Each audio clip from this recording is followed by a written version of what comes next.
Welcome, welcome, welcome. This is Keeping It Real on Purpose, and I am your host, Edna White, and I am so glad to be with you today. Today, we have a special guest who is going to be talking to us about reinventing your story.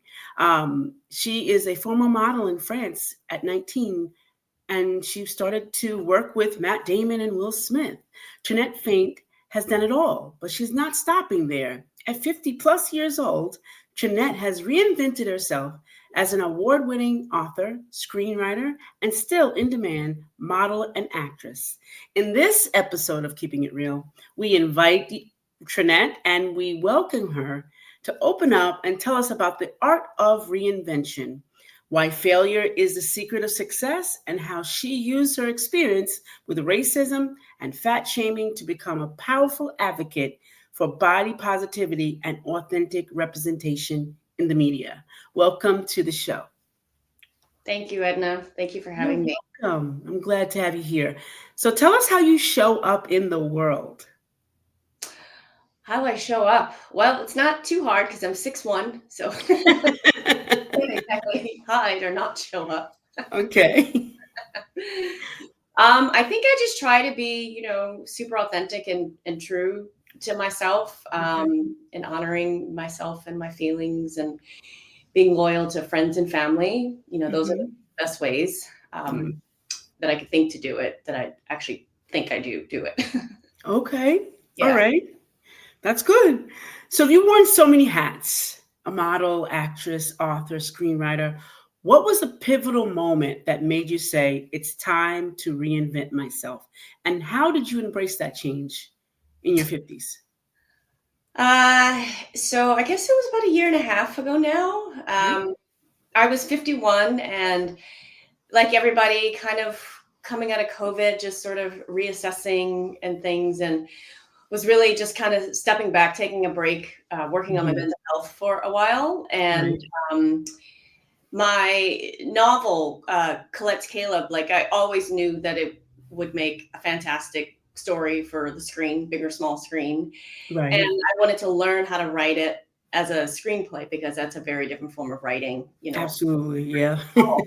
Yeah. So I signed up for some writing classes through Okay. UCLA that I did remotely because I'm in Boston. And I just took on the challenge of learning. I'm a huge advocate for lifelong learning. There's kind of never an endpoint to learning in my eyes. So I learned a bunch of things and I learned how to properly write it. And I guess it was in that period of time that I thought, this is sort of where I want to put my energy now. Like I really look up to the Issa Raes of the world, Michaela Cole, Bridge, Sharon Horgan of Bad Sisters, like all those women. And I really admire how they've constructed their career. And I kind of see them as a North Star for my own. Okay. All right. That's really cool. I like that. Seeing someone as a North Star. Can you share what that means? Because I know we all hear it. Would you share what that means, North Star? Sure. I really respect the way that they have grown their careers, more or less just figured it out and just have written it and done it and, written parts for themselves. I don't think it's all that controversial to say that parts for Black women, aren't nearly available to the amount that they are for white actresses and stuff. So, I thought, well, I want to be in a situation where I have more control over my career, and that comes with, creatively, like actually creating the story. And that's what they have all done. And, that I idolize them. I look up to them so much. That's good. That's good. I like that. I like that you're open to see someone, and that takes humility. So that's really great. That's wonderful. Thank you. Reinvention often requires humility, right? And willingness to learn new things. How have you stayed open to learning and evolving creatively, especially in an industry that constantly changes? That's a good question. I think for me, so the reason that I wrote Colette's Caleb in the first place is I was constantly reading books where the heroine was typically a white woman. Mm-hmm. She's making her way through these different industries, and she gets the big guy at the end. And that's all well and good. And, kudos to her. But I was always like, where is the story of the Black woman that is existing in quote unquote an A-list space, like these higher echelons of finance, entertainment, fashion, all these things? That's a center of the story. So that's initially why I decided to write that story. I was like, well, I know it exists because I've worked in these spaces and I exist and I've met other Black women. Yeah. But the stories weren't there to reflect that. So I have taken it upon myself to use that as a point in which to write from. So for me, it's not that difficult, I guess, to continue learning and staying challenged, because I want to make sure that I can put out into the world like as much of those stories and that representation as possible. Right. And like I said, I've always been a big reader and just very curious about the world. And I think that started when I was a teenager, when I started modeling in the Chicago area when I was 15, I guess, 15 or 16 or something. It was like so long ago now. My goodness. And like going through sort of that journey, it's just opened my eyes to just seeing the world in different ways, and and traveling and through other jobs and creatively. So I just kind of follow my instinct, really. That's right. So you face some racism, and I know that's prevalent now, and fat shaming in an industry that often always does. And that are often not forgiving, they're unforgiving. How did you transform those painful moments or experiences into advocacy and power? Well, when I first started getting rejected as a model, maybe because that's part of the game, any creative thing, you just constantly told no. I would come home from a casting or go see, as they used to be called, and I'd be crying, and my mom was like, if you're going to be in this business, you better get used to rejection, people telling you no, you just have to deal with it, or else you're not going to do it. I'm not going to let you do it. So I learned early on that I had to just kind of be tough with that. Yeah. And when I first went to Paris, and, I was trying to get work and doing all these things, and I would go to these agencies, and their walls were just filled with white women that looked exactly the same. And they would say to me, oh, we don't need a Black girl. We don't want one. And I had an agent that I guess you could say scouted through when I was living in Seattle a long time ago through an agent I had there. And so I went to Paris, but there was a big recession and nobody was working. So this agent, she had a very small agency. So I went to some of the other ones, some larger ones. Gotcha. And they would all say, we don't need a Black girl, and I was like, what are you talking about? Like, your wall is full of white women that look exactly the same. And they say, oh, the clients don't ask for them. It was either that or you're too Black. You're not Black enough. We have one. She's not one. This sort of thing. And I was like, what are you talking about? The colorism is real. Yeah. And so I said to myself, okay, well, if I can't get one of these big agencies to take me on, I'll go directly to the couture houses and, work as a fit model or something. So I would try that. And these women, they were just so blunt and so mean. I would get there and they would tell me that I was too big. And I'm 6'1". And I think at the time I was, I must have been 6'1" even then. Yeah. But I was 120 pounds. Right. Just bone, And they would tell me that I was too big. That I was fat. And I was like, what? Yeah. I was already starving because, it was just a tough time and stuff. So basically, I guess the point I'm trying to get at is, I stayed in Paris for a bit and I tried, and it wasn't working. And I had to say to myself, okay, I need to go back to college now. I need to figure out something to do because there's literally no Black models working except for Naomi Campbell, I guess, at the time. And obviously before her, Beth Ann Hardison and Naomi Sims, all these folks. but, broad scale, we just were not working. So Mm-hmm. I got to figure out, sort of a plan B here. So I ended up in Boston where I would go back to school. So Mm-hmm. for me, and let me just say, so when I went back to school, that opened up a whole nother world into the entertainment business and things like Okay. that.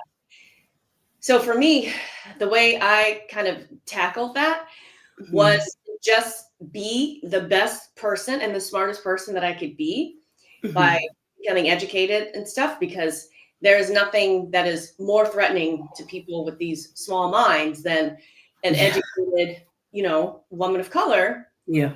And I just did that. And Mm-hmm. that's the only thing I could tell people to do in situations like that. Just show them.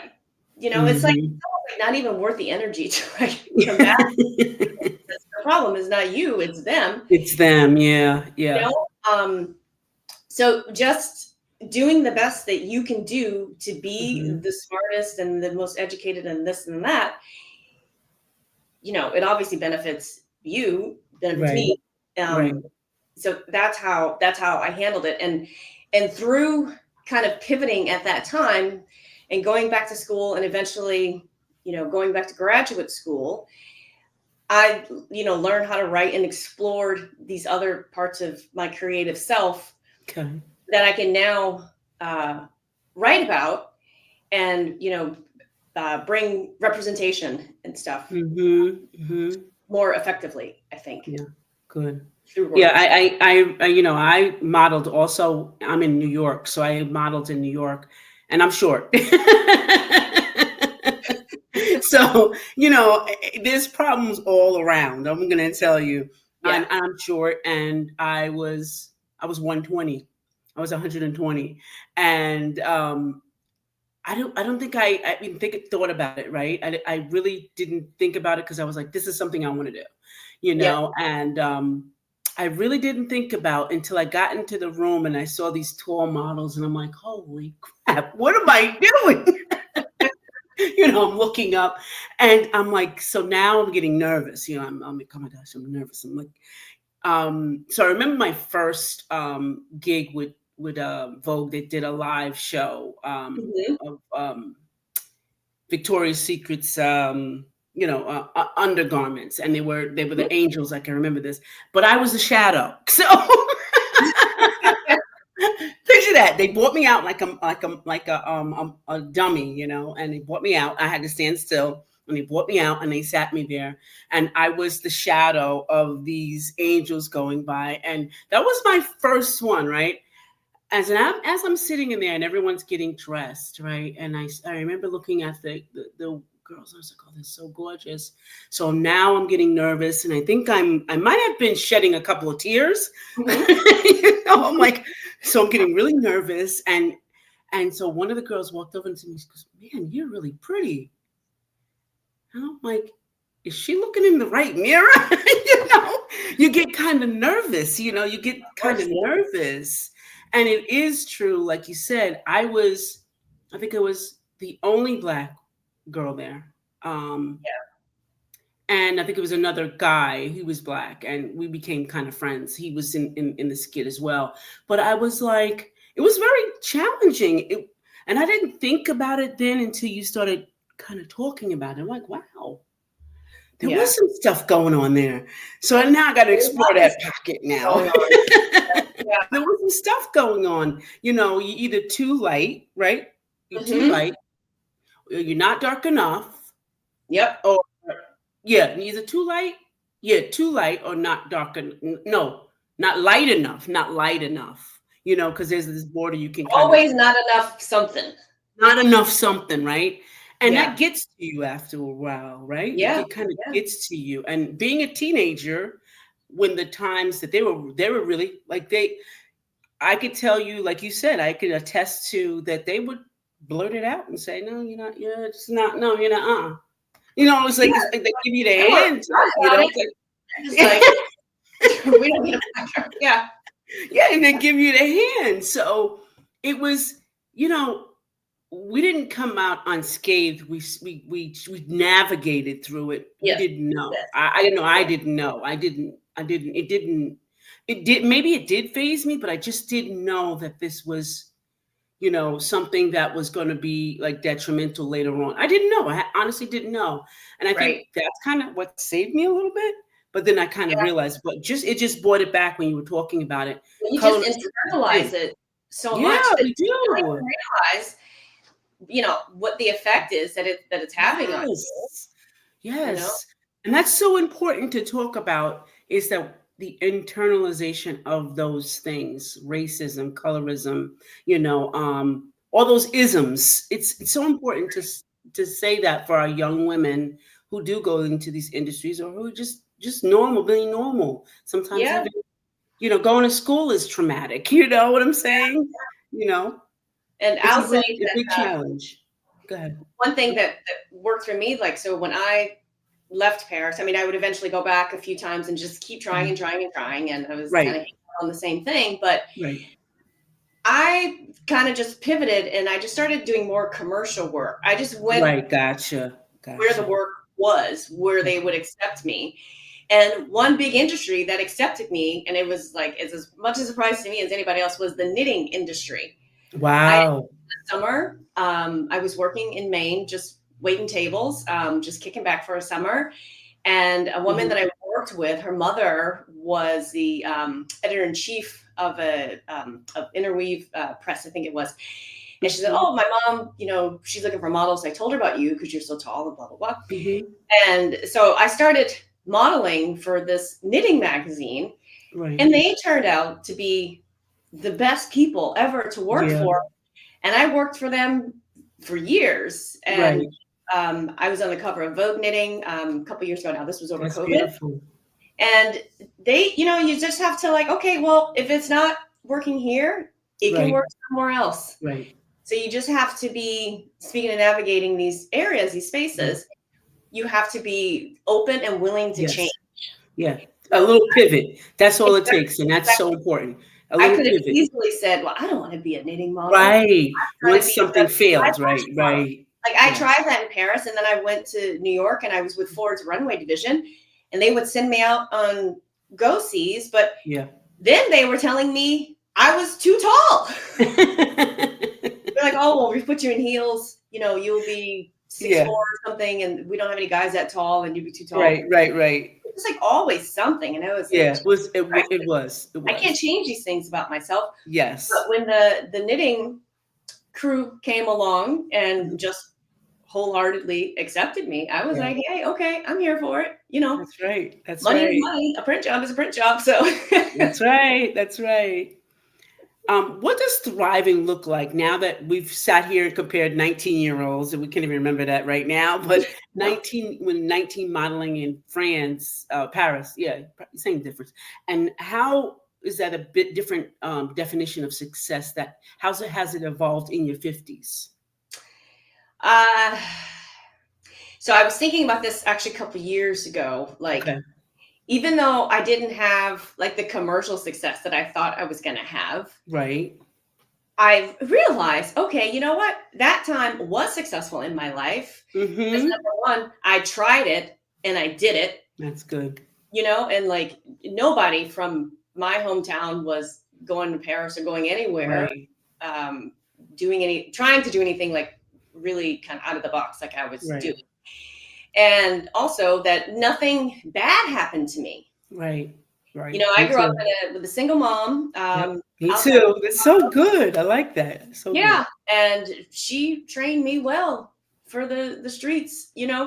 Like we would go into the city because she sent me to modeling school, and we'd be Hmm. walking down the street, and I was a teenager, so I was wearing really short things, and guys, catcalling, whistling, and all this stuff, and she would be behind me because my legs are so much longer. Hmm. And she would reach them and she would say, "Oh, she's cute, huh?" And they were like, "Yeah, yeah." And she would let these guys have it. She's like, "That's my daughter. Don't you talk to her like that. You don't want somebody talking to your mother, your sister, Hmm. like that Hmm. sort of thing." Hmm.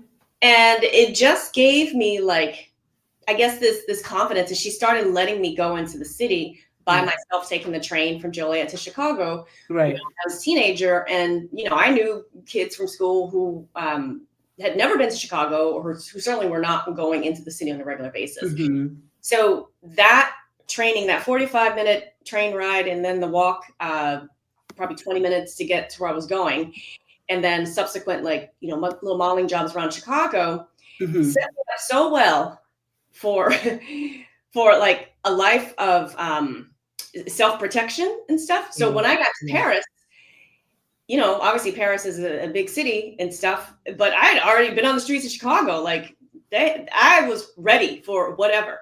Yeah. So, nothing bad happened to me. So that was a major success that I look back on. And I made some really good friendships during that time. Right. Like, people that I'm still friends with today, all these years later. So, they're just like, whatever you're doing, you are the only person who can define your success. Mm-hmm. You Mm-hmm. can't follow anybody else's journey, because you have no That's idea what good. somebody's going through and Right. how they got there, didn't get there, or whatever. You have to define it on your own. So that set me up for, kind of all these lives that I've had. Mm-hmm. Be like, okay, well, this is the good piece of that, the not so. Right. So I'm going to take that good piece and move on to the next thing, and move on to the Right. next thing. And Right. so now in my 50s, I can take all those experiences that I've had Right. in traveling and, being very self-sufficient. Again, shout out to my mom for that. Mm-hmm. Mm-hmm. And it has helped me be really independent in these days, and Mm-hmm. resilient, because obviously times are tough now, and to be able to get through it and know that there's another side Yeah. to Yeah. everything. Yeah. That's good. So we've covered embracing, your life. We've covered reinvention, facing things, and transforming your pain into some amazing advocacy and power. And then we talked about, you being able to maintain yourself in this kind of crazy world. And it's really important that it really comes out to be thriving, that young people hear this, and I love that you did a lot of firsts. We don't think about it, but we are generational breakers. We break things, we Yeah. change things, we're change makers. So Yeah. it's really great to hear your story about this. I mean, And Tyra Banks came after me. I'd like to think that I took a lot of no, eventually you people did to some be first, like, girl. you know what? Come on in now. We're ready for you. You did some firsts, so we don't even care if she came. You came, yeah, you came. You brazed the what are you gonna trailblaze? You trailblazed. Thank you. You really did it. So you work with some big Hollywood stars, and you had some great experiences. How has that shaped your screenwriting?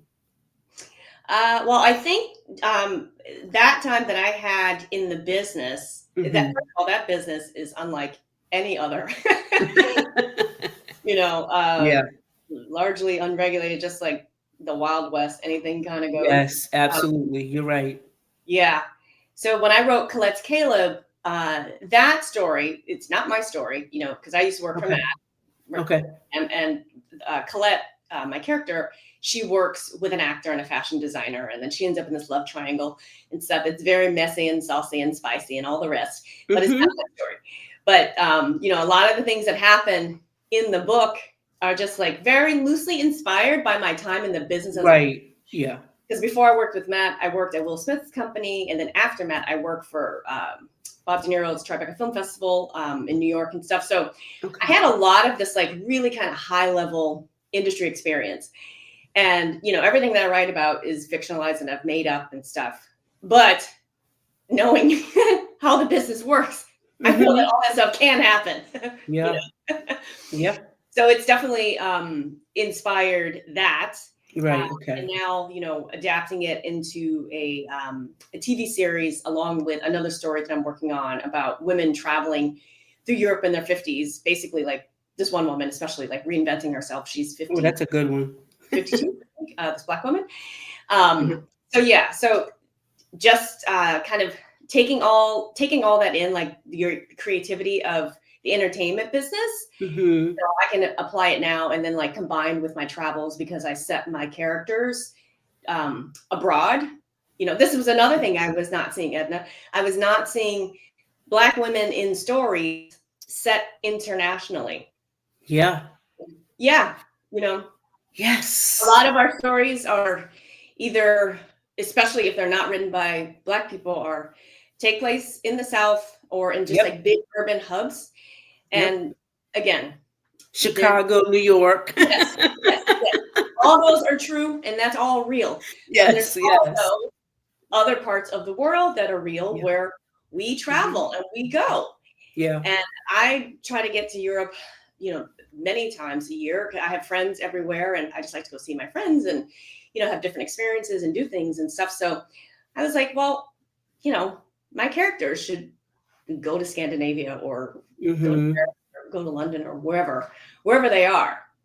Right. So I've just taken kind of my lived experience out in the world and put it into my characters to, again, bring this different sort of representation to the screen that we just don't see. Not to the extent that we see other people. Wow. You've given so much information and shared so much of your story, which is, thank you so much for that. What advice would you give to someone who feels like it's too late to start over and break into a new industry, especially women over 50? Well, just know that it's never too late. Mm-hmm. Never too late. Mm-hmm. And if anything, I think it's a blessing to start over in your 50s because you know yourself better. Yeah. Oh, that's good. Yeah. You have honed your voice. And for me, that came very acutely at 51. And I said to myself, okay, I've done all these things for the first 50 years of my life. Right. What do I want the next 50 to look like? Right. Not necessarily like the first half, this is the direction I want to go in now. So it's very easy to take your experiences and know, to be able to put on a new pair of lenses and be like, okay, I see things differently now. I can do this. Right. There's just like this confidence and this awakening that happens, this fearlessness. You're 50. So you just have to do it. Don't be afraid because by this point, if we've made it to this point, we've made it through a lot of stuff. Yes. A lot of rejection. Yes. A lot of everything. So if you can get through everything you've been through, you can certainly put yourself out there and try to, start doing something else. Right. And it doesn't have to be this hugely major thing that it can be scary and overwhelming. You don't know what to do or to start. You could say, okay, I'm going to give myself a creative gap year or 3 months, 6 months to really put all my energy here and kind of see what that feels like. And if it doesn't feel good, you don't have to keep going. Yeah. But you can start something. Just start small, every day. Just do something for your art or whatever it is you're trying to do. And before you realize it, you've made like massive steps just by like taking a little step and having some faith in yourself. That's right. Yeah. So you heard it from Trinette yourself. Curiosity doesn't kill the cat. It actually breaks the barriers and helps you thrive. Okay. Yeah. So Trinette, we thank you so much. And how strong you are. Yes, exactly. You start to put your mind and your energy in another direction. The universe comes in and supports you in these untold ways that validates what you're doing. Exactly. We're at the point now, like, I don't give a hell what anybody thinks about me or what they say about me. You can move forward. Amen to that one. In the space where you should be going. Just follow your gut. Just follow it. That's all. That's all. Yeah. That's all. Well, ladies and gentlemen, we really thank Trinette for sharing this. This has been exciting because you are my second big, star. I love it. I love it. I love it. A trailblazer. I'm going to call you Trailblazer Trinette from now on. Thank you. And we'll be looking for your story on the big Yes, screen you really soon. But yes, we have to stay connected because we're going to have you back and see where you are in a couple of months and see what you're doing, so we can get first dibs on screenplay. Okay, just getting in. Okay. you can get my books on my website if you go to Yes. trinette.com, and that's faint like you pass out, not saint. I always have to say that. You'll see them there. Okay, awesome. Give us that website once again. Trinette Faint, TRINETTEF as in Frank, AINT.com. Okay. .com. So you can't miss that, ladies and gentlemen. Take advantage of that. Get the inside scoops on collecting Colette, right? Colette's Caleb. Colette's Okay, let's do that. Here we star. go. No. Let's get the ends on that. Thank you Yeah. so much for being here. And Thank this is you. Edna White and my esteemed guest, Trinette Faint, saying goodbye for now.